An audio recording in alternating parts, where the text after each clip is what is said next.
Hi, I'm Cheryl Leach.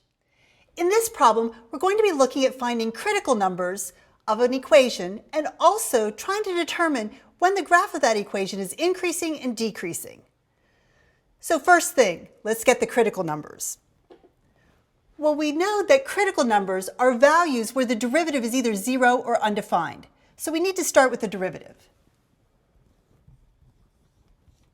dy dx is going to be 2x minus 6. And we have to ask ourselves two questions. First, when is the derivative equal to 0? And then when is it undefined?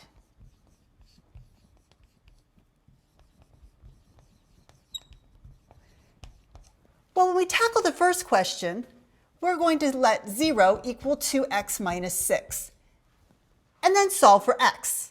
So I'll add 6 to both sides and divide by 2. So x equals 3. Now let's make sure my function is defined at 3 so that it really is a critical number. And if I plug 3 into my original problem, I do get a value. So 3 is a critical number. Next, we're going to try to find the spots where the derivative is undefined. Well, our derivative is the line 2x minus 6. You can use any value for x. So there will never be a time when that derivative is undefined. So we don't get any extra critical numbers from that condition. All right, what do we do with these critical numbers now? We're going to use them to determine when a graph is increasing and when it's decreasing. This table is going to help me do just that. The first thing I want to do is fill in the row that talks about the intervals. I'm going to take the number line and split it at my critical numbers. So because I only have one critical number, that gives me two distinct intervals. I'll be going from negative infinity to 3, and then from 3 to infinity. Then I want to take a test value, a number that's in one of those intervals. So we'll start with the interval from negative infinity to 3. Pick anything you like less than 3. Let's just try x equals 0. We're going to go ahead and finish this column. So what's the sign of the derivative when x equals 0? Well, let's see. Here's the derivative, 2x minus 6. When I plug 0 into this, my answer is negative 6. I don't even really need to calculate the number. I just need to know whether it's positive or negative. So when x is 0, my derivative is negative. What do we know about tangent lines that are negative? Okay. Well, we know that they occur when the graph is decreasing. So my conclusion is that my graph is decreasing. Now let's do the same thing for my last column. Let's take a test value, something on the interval from 3 to infinity. And again, it can be anything as long as it's greater than 3. So let's just try x equals 4.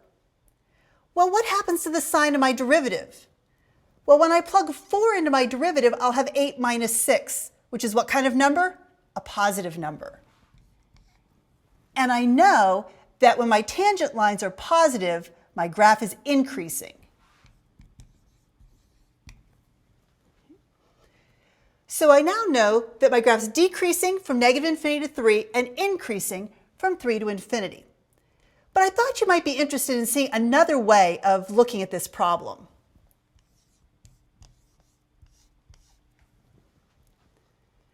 So I'm going to begin just the way I did before by finding my critical numbers. And once I find that 3 is my only critical number, I'm going to look at intervals. So it's really the same process, but instead of creating a table, I'm going to draw a number line. And on that number line, I'm going to mark down all of my critical numbers, which in this case is just a 3. Now, I always like to write why it's a critical number above it. So in this particular case, 3 is a critical number because the derivative is equal to 0. Now I'm going to take a test point. Again, very much like what I did in the table. So I'll pick something less than 3. Again, it can be anything you like as long as it's smaller than 3. I tried 0 the first time. Let's try 2 this time. 2 times 2 minus 6. That's still going to be a negative number. So I'm going to mark a negative on that interval. Now I'll choose something bigger than 3. Again, it can be anything you like. Last time I tried 4, let's try 5. If I put 5 into my derivative, I get 10 minus 6, which again is a positive number. Notice it didn't matter that I changed up the points. The result was the same.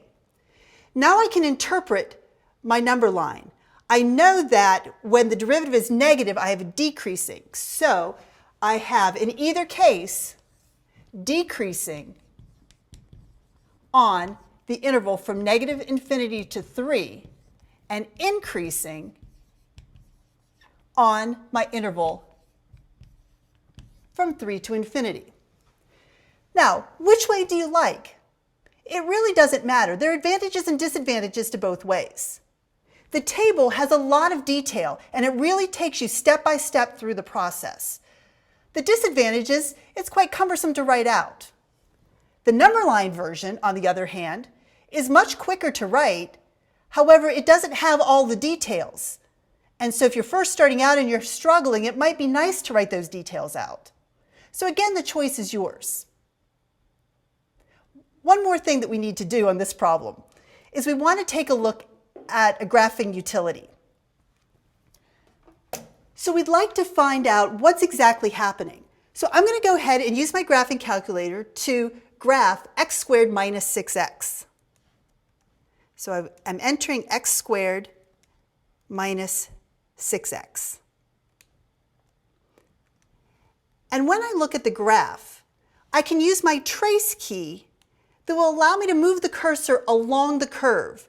And as I move the cursor along my curve, I notice that as long as that cursor has an x value that's smaller than 3, I'm on the decreasing part of the graph.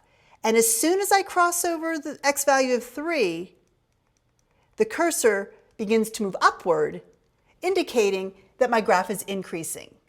That gives you a visualization of this whole process. I hope this helps. Thanks.